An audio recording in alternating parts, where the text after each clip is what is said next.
Hello and welcome to a very special interview with Charley and Vlas Parlapanides, who are Hollywood screenwriters turned showrunners. And now they have a hot new animated series on Netflix, just debuted this week, and I think their ship might have come in. It's fantastic, and we're going to talk to them about this and their career. Hi, guys. Hi. Hey, thank you for having us on, Grace. This is a real pleasure. Oh, it's my pleasure. You know, particularly after you allowed me to watch your amazing show in advance. It was so good. Thank you. A pleasure and an honor, too. We're big fans, and thank you for taking the time. We really appreciate it. Oh, I'm so happy to talk to you about this and get the word out about Blood of Zeus. Now, you guys, you're obviously Greek heritage, and you've come full circle with Greek mythology, right? You had Immortals, Henry Cavill's first leading role in Hollywood, by the way. That's pretty awesome. And now here you have Blood of Zeus, the new animated show, again, premiering on Netflix this week. There are so many stories about Greek mythology out there. How do you keep your stories unique? Because Blood of Zeus, by the way, definitely feels fresh. I wasn't sure it was going to feel fresh when it started. I was like, more Zeus' bastard children running around. And then I was like, wow, this is really feels like a fresh take. It's very interesting.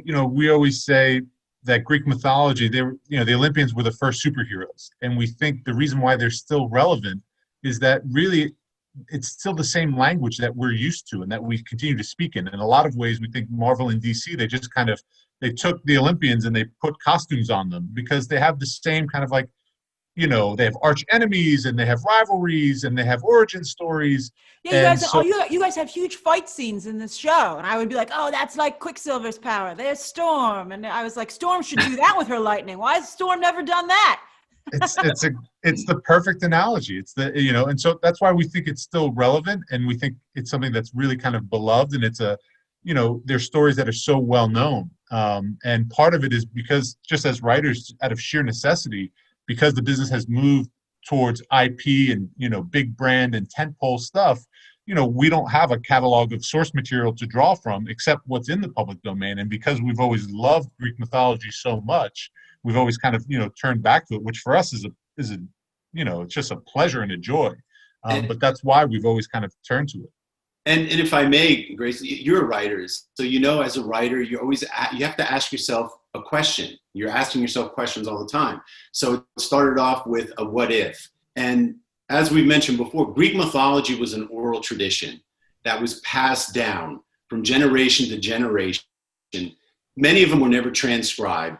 And through the ages, we thought, well, maybe there was a story out there that got lost. And what if we postulate that this is one of those lost tales? So we get to have a very original way into this beloved world with beloved characters, Zeus, Hera, Hermes. So we keep the characters and a lot of the creatures that people love and are familiar with, and yet we have the artistic license to tell a story that hasn't been told before. That's true. You're not shy.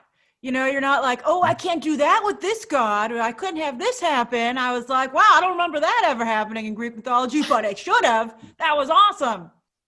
And Vlas makes a really good point. Because it was an oral tradition, there isn't definitive versions. It's not like the Bible where they had an ecumenical council and everyone got together and said, you can't take liberties with the Bible. Exactly.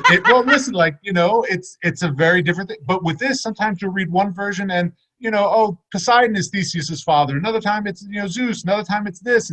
There are different variations. So for us, what we felt that allows you to kind of play in this sandbox, but you don't have to be beholden to one definitive version because there isn't a definitive version.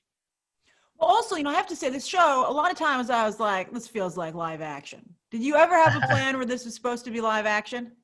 Cinematic. We always wanted this to be a cinematic experience, and that's a conversation we had with our brilliant director, Sean Negoshian, who is a quarter Greek and Armenian. And so that was the plan from day one. Make it a cinematic experience. But you always thought this was going to be an animated project, Blood of Zeus? Well, what originally kind of the genesis of the idea is we wanted to do kind of like an American Horror Story anthology show, but in the world of Greek mythology, where we one season is about Icarus and Daedalus and them escaping Athens, and as we kind of kind of developed that idea, our agents were like, well, what's season 2 and season 3? And if you know that story, there are 3 kind of other Greek mythology stories that kind of interweave with the Icarus story.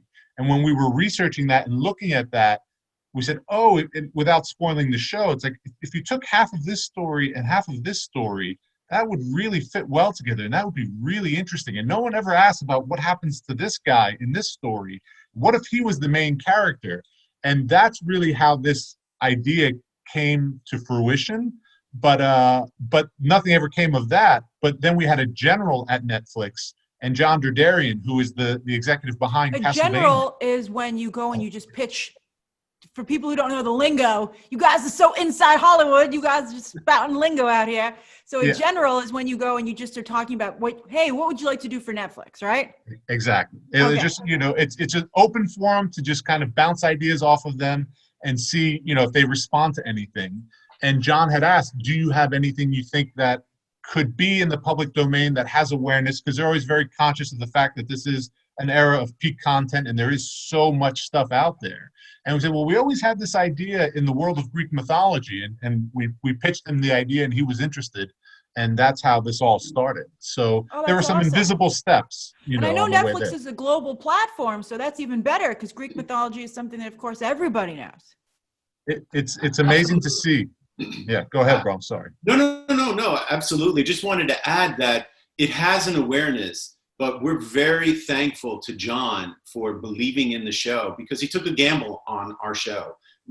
Normally, the shows that they make there have big IP. And so he took a chance with our show. And I feel, after seeing the reviews that we're getting on with the trailer, and so far the feedback's been very positive, I think it's going to turn out well for him. But we're eternally grateful to John Derderian for believing in us and taking a shot.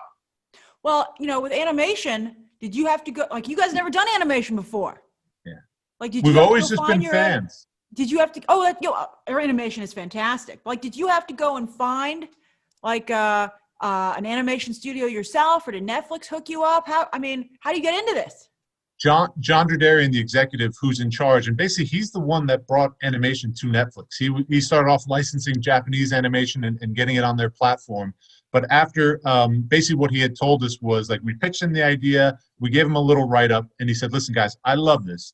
If you write the pilot, which is the first episode, and a Bible, which is basically 10 pages that explain what happens in the arc of the first season, he goes, if you write that and I like it, if I will not only buy it, but I promise to make the whole first season, which, as a writer, sends all the bells ringing in your head, because there's so many times where you write something, you sell it, it's in development, and nothing ever happens. So basically he was telling us, in an animated script is 20 to 22 pages, and then the Bible, Vlas and I just said, we have to do this, or we should just hand in our WGA card, our Writers Guild of America card. This is too good, of an opportunity. But then once he bought the show, he arranged us to meet with different animation studios, and for us to just kind of feel who do you think is right and who do you think is appropriate. Why did you pick this one? We love Castlevania. We love Castlevania. That was a show that we just really, really, from the very beginning, gravitated towards, loved it. And this was the production company that produced Castlevania.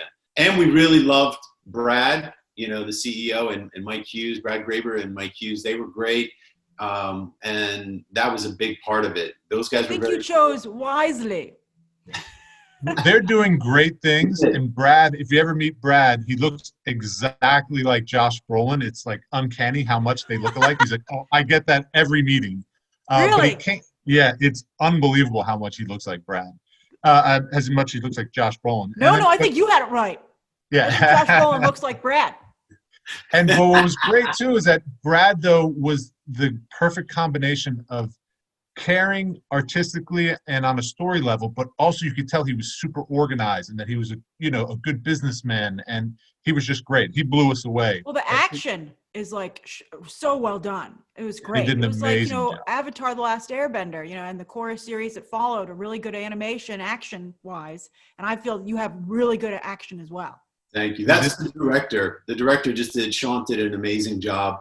He knew what he wanted to do. He had a vision for what he wanted the show to look like. We discussed it again. We wanted to make it cinematic, and he took care with every action sequence, as he did with every emotional sequence. And that's what we love about working with Sean.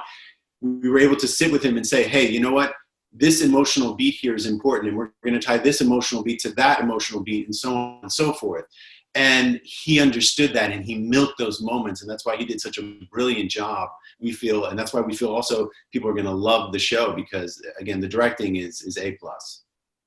Well, also, there's so much world building here. Like Olympus, I was like, wow, this is pretty nice. It was like the best Barbie dream house ever. I loved it. And then also, I thought that the underworld, there's this amazing pan shot of all the different parts of the underworld. It went on for so long, and I was like, this is gorgeous. Wow. Like, it was really cool. So, a lot of us, when we watch animation, we feel, oh, it must be great to make an animated show or movie because the sky's the limit. You can do whatever you can think of. Is that true? Lots of yes and no. So it's very interesting. When we initially got into this, we thought, oh, great, this is going to be similar to the Pixar experience where you get to shoot a scene and shoot a sequence and shoot a whole movie and then have a bunch of people watch it and then re-edit it accordingly. And we weren't afforded that, interestingly enough. You can make changes within the context of the story, and you can tell stories that you would never be able to tell in the live action space just because they're too expensive. Yeah. But there are budgetary parameters, and there's more emphasis. There are. Because it's labor and time add to the cost of the overall production. So it's interesting in that the scripts really there was more pressure to make sure that the scripts were locked and were as good as they could be, because once something was animated and there was no going back. You could modulate things a bit in the thumbnail stage, but you couldn't get rid of a whole action sequence or redo something completely. Oh, that I see. Because the show does not feel restrained at all. Well, it's interesting you say that, Grace, because too, initially when we first started writing, the guys at Netflix, the executives, were saying, just write whatever your wildest dreams were, just write it. But then as soon as Sean came on, the director, he said, guys, listen, there's this old kind of, rule of thumb in animation, is that the scripts can't be more than 22 pages, and there can't be more than 7 pages of action per episode. And we're like, what? No one told us this. We were emailing Netflix like, hey, is it okay if this script goes to 26 pages or 27? Yeah, go ahead, knock yourself out. And so what ended up happening is we had written all 8 scripts, and then we had to spend about 6 weeks going through the scripts with Sean, and we pulled 30 pages worth of stuff out, and there were sequences we lost because... Really? Yeah. Oh, yeah. There's so much action. You have a lot of action. There's action, there's story beats that we lost, there's whole things that we lost. And the other thing that you are also constrained is you're only allowed a certain number of shots per episode. Because again, this is all hand drawn. This all ends up getting hand drawn and hand. Oh, yours is all hand drawn? It all at the end, it's all hand drawn, the final animation. And so, like Vlas said, that's just a question of labor and time. But in a lot of ways, you can do things that you would, unless you were writing Game of Thrones, you would never be able to get produced. So for us, this is it's a yes and no response to that. You are allowed to kind of let your imagination run wild, but there is a limit.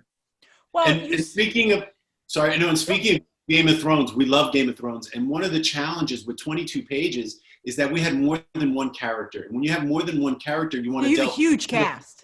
Exactly. And then we have the action. So it becomes a real challenge to delve into everyone's personal kind of backstory. And we had more for Alexia, and we weren't able to get that in the final series. And I can see that. Yeah. We're gonna explore her character further in, God willing, a season 2. But that's one of the creative challenges that we faced. When you have more characters, you still have the same amount of real estate, and it becomes a challenge because you want to give each character their due. And it really does remind me of Game of Thrones, and I felt like you did balance it out really well. But speaking of a season 2, you want more Alexia. You told me that the underworld. Make sure you watch all of episode 8, everybody, because there's a little tease for season 2 there. But you don't necessarily have a season 2 just yet. So I would like a season 2. And I'm Oh. sure the fans that are coming your way will also want a season 2. So what do fans need to do to get that? We need the first 30 days. I mean, basically, Netflix makes their decision based on the first 30 days of viewership. So if you see the series and you like the series, please tell your friends and encourage them to watch. And please encourage them to watch before December 1st, because that's when it really The matters. hourglass has been turned over by the gods of Netflix. Exactly. It's true. It's Absolutely so good. true. It's really, really good. I hope that Thank you. I hope, fingers crossed for you. Thank Now, you. screenwriters often, in Hollywood, write the script, hand it in, and go home. Sometimes they're allowed to be on set to rewrite things that might come up. But you guys, how did it feel to go from being screenwriters to being, you were involved in the Immortals process, but how did it feel here to be the creators and the showrunners on Blood of Zeus? We both have strong opinions. You want to go first, bro? Then I can go. Well, part of it is, when we are working in features, it is a director-driven business. And if you don't do what the director asks, they'll fire you and just hire someone else. So, on Immortals, we were very lucky. Tarzan is one of the best people you will meet in the world. He is truly a gentleman and a class act.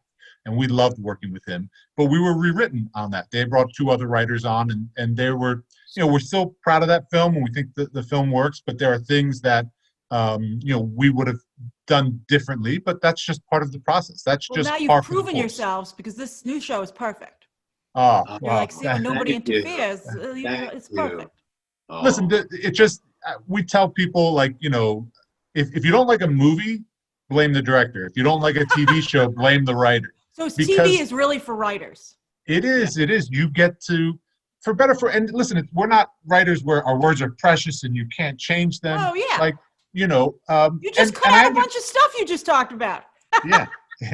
And it's just, but also too, movies have to be that way. The director does have to be in charge. And now some directors are more willing to be collaborative. Other directors want to get the script to a certain point and lock it. There was a point even with Immortals where, we were saying to Tarzan, because he kept us, what was great is that he kept us involved and updated and would, share the script with us even after other writers worked on it. And there was a couple of issues that we raised, and he said, Henry's been saying the same thing. But the studio says the script is locked. They don't want to touch it. And that's it. This is what we're doing. We wanted more of an arc for Henry's character. We wanted him to start off angry, and then let go of that anger. And then in doing so, overcome the adversity that he is pitted against. And we didn't, that was lost somehow. That's interesting, because you kind of put it here. Yeah, that's what we wanted to, like, we said that this is our second bite at the apple. This is our chance. Like, It's a big bite. Again, yeah, we are proud of Immortals and we love Tarzan and we're very proud of that movie. But there were things that just, ended up, not being realized. And with this, we got to work with Sean and we got to tell the story we wanted to tell, and it was great. This was the most rewarding project creatively, because we were involved creatively from inception of idea, and Charlie was being very gracious. It was his idea. From that idea to the fruition, to seeing this come to life, it was so, so rewarding creatively, because we got to tell the story we wanted to tell, for better, for worse. At least this is what we wanted. And as Charlie said, we're not precious about our words. Our mantra is what Spielberg always says: best idea wins. And thank God, Sean and everyone else involved in this process embraced that. And it wasn't about egos. It was always, what's the best idea here? What's the best idea wins? What's in the best interest of the story? And that was the approach going forward. And that's kind of something that was maintained the whole way through. And that's what we're very proud of. We're very proud that it turned out as we had hoped. All you can do is tell a story that moves you emotionally, and you hope that it will have that same response with an audience. And that's what we set out to do with this show. And we feel we succeeded, but it's also because of all the very talented people we got to work with. And we're very grateful for all of them, from the artist, Sean especially, to the composer, everyone on down. Well, you guys are going around Hollywood. You're going on generals. You're in the front lines. How has the pandemic changed the business right now? Wow, it's a good question. It's been a real body blow, because especially now that it's dragged out, and it's really, there was talk when this all first started, like, how long is this shutdown, going to be? And, people had said, well, like, so first it's hurt physical production. Things are not shooting, things are not moving forward. And I remember even just talking with other writers and our reps, they said, well, if this is just till, Memorial Day or the beginning of summer, people will continue to buy as long as they can see a path towards production. But now, some things are coming back, but because movies have been shut down, you see that the development is starting to dry up, especially on the feature side. People aren't willing to spend money. They're just kind of, sitting tight. And on the TV side, we were talking, we're writing a pilot at MGM right now. And, but what they were saying is that, instead of making 10 shows, they're going to make 7 because it's more expensive now, because you have to build in testing in it. You have to build in quarantine time. You have to build in the fact that production is going to move slower because you're not going to have as many people on set due to the COVID protocols. And so you see it like but on the other hand, people are watching content now more than ever because that's basically all we can do. Yeah. So I think afterwards, whenever it is we round the bend on this, hopefully there'll be a bunch of stuff that takes off. But you worry that because it's caused such a long work stoppage, you fear that we might lose people that can't, not work for, now it's been 6 months, 8 months, whether it's production people, above the line people.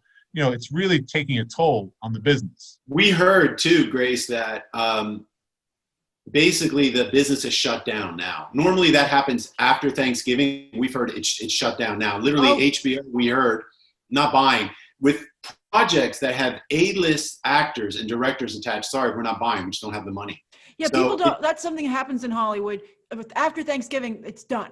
Yep. It's holiday parties and gift baskets, and the it's awards are coming up, and Exactly. that's all everyone focuses on. So it's really closed, usually Thanksgiving through the Oscars, pretty much, right?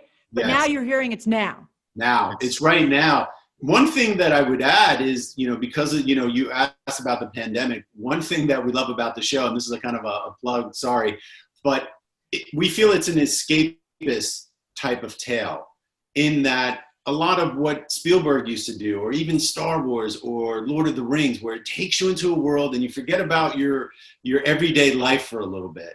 And so that's something that may work in our advantage. And the one thing we always say this to people with regards to animation, it's the one kind of, I would say, animation isn't as affected by COVID. It's almost COVID proof.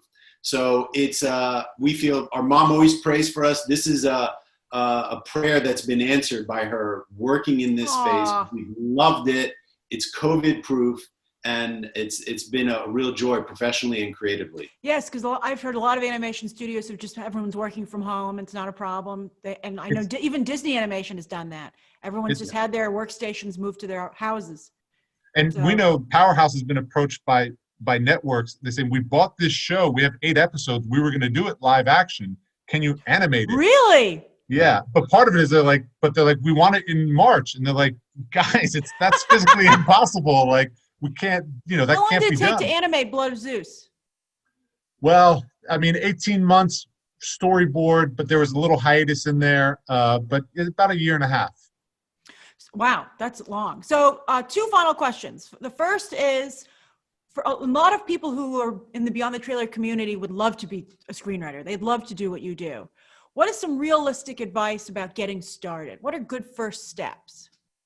The first thing I would recommend is just read as much as you possibly can.